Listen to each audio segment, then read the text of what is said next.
It's the Louisiana and Delta Railroad vertical lift bridge built in 1910 by the American Bridge Company.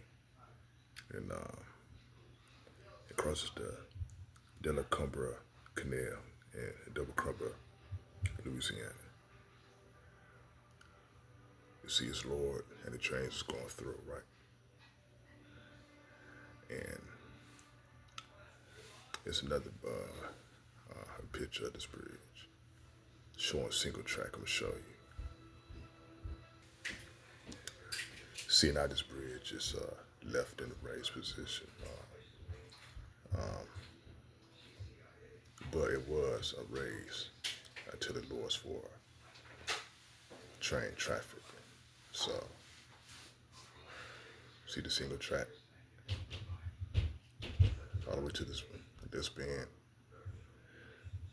It was designed by Waddell Harrington. So that's the Delta Cut and Louisiana Delta vertical lift bridge in Delcambre, Louisiana over the Delcambre Canal.